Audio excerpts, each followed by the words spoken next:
This is the Kershaw Camshaft. It's product number 1370. I got it from knifecenter.com 2 years ago, approximately, for, I believe it was $35 to $40 in that range. As of the time of the recording of this video, it's even cheaper than that. Typical everyday carry or just general consumer material for the blade. I believe it's 8CR13 MOV.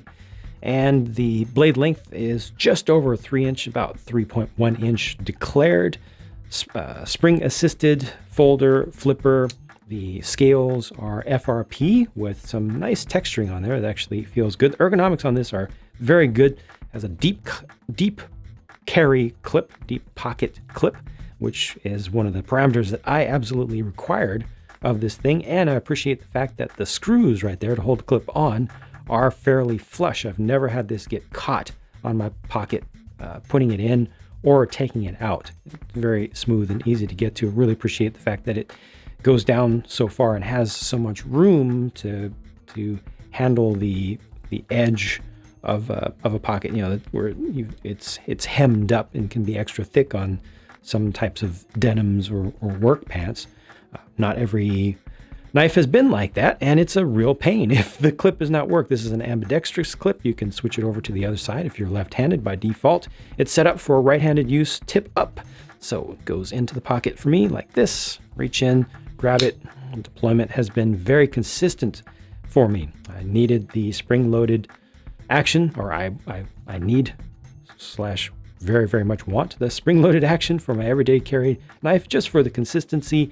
I've deployed this thing hundreds of times, if not thousands of times, including with gloves. Never had an issue with it. However, I did do some modifications to help with that ever so slightly. I've done 2 modifications to this. No tuning to the action, no tuning to the swivel, unlike with my Pico, which was my previous everyday carry knife, which I've talked about before.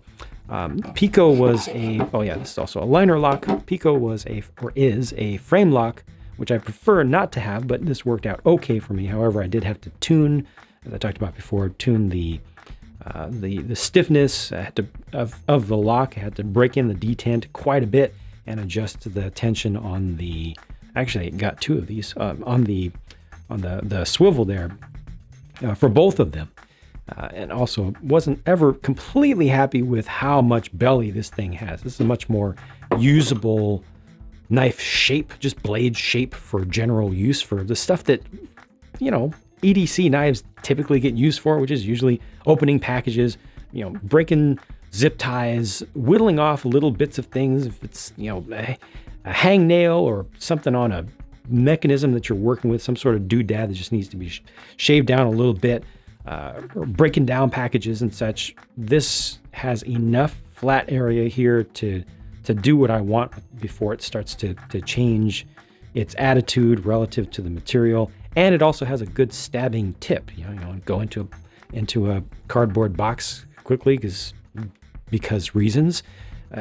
This is very, very generous for that, and it's not too thin. I still have the tip here. I've used this kind of rough, but the tip, even though I've kept it fairly sharp, has not been broken off in any way, shape, or form. Got a little bit of a swedge here, kind of a clip point sort of design, but you can see that chine right there comes fairly far up as it continues. It would meet here where you've got the hollow grind, and it turns down here, so you got some extra material here to give you some extra strength to that. Ergonomics of this are great for me. I'm about 6 feet tall.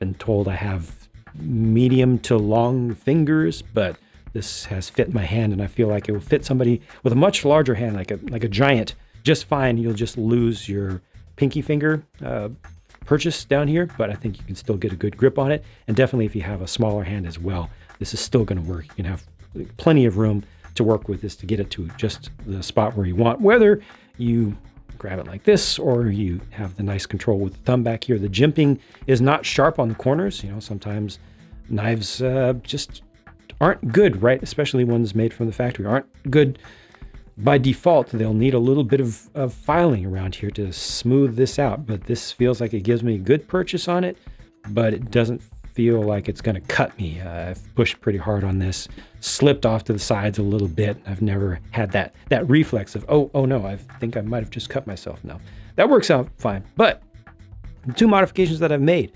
Number one, lengthening the ricasso here. So that's I haven't quite doubled the length of it, but almost, probably increased the length by 3/4 or something like that. And that's for purposes of legality. There are a couple of or at least attempt at legality. There are a couple of jurisdictions that I entered that have a 3-inch blade length limit, and this is declared at 3.1 inch.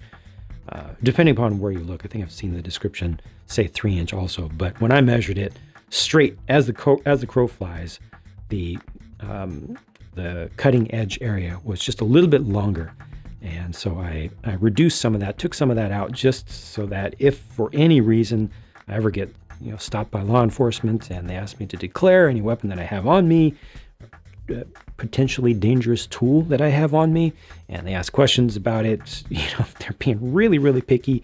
At least I have some argument that I've made a good effort to follow the law. And when it comes to legal stuff, talk to a lawyer. Don't listen to me. But that's the reason that I modified that. If that looks funny to you, there's one other thing that I did, which is for the flipper back here. By default, this is one thing that I did not like about this knife. It was too slippy. So like I mentioned back here, this jimping, nice and soft around the edges, or well curved off on the edges. It's actually kind of polished down. I think some of that happened as part of the bead blasting process to get this finish on it. But same thing happened back here with the flipper, and as a result, it was just too slippy. I had too many failed deployments, and that's just embarrassing, or can be dangerous potentially. When you want to use your knife, you want to use it. So I took a Dremel and a thin aluminum oxide rotary bit, and I don't remember if I had to add that groove or if I just deepened it and changed the shape of it. So that now has really good, just that tiny little bit right there has really good purchase on my finger. I've also used it quite a bit with gloves, and I've never had a failure to deploy. I've never had any concern with that.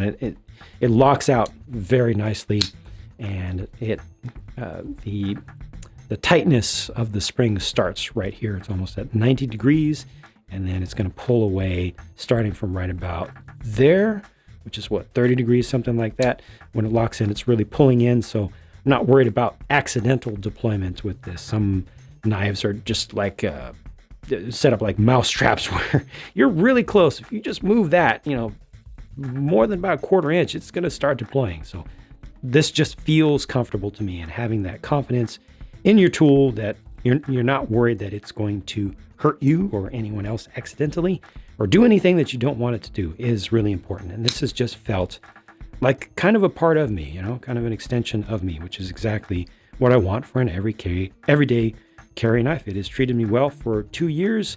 I've used it extensively. I've not had issues with the blade dulling excessively. It's not the best material out there. It's not, it's not powdered steel metallurgy stuff. It's fairly run-of-the-mill, but good and well hardened for what it is. In my opinion, has done better than probably most of the knives that I've owned in the past and used extensively.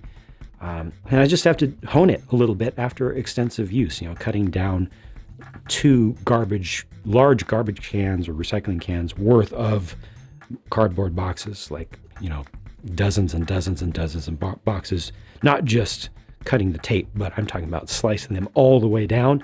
Yeah, then I'll have to hone it, but it's been easy. This thing has treated me well, and I look forward to using it for hopefully more years to come.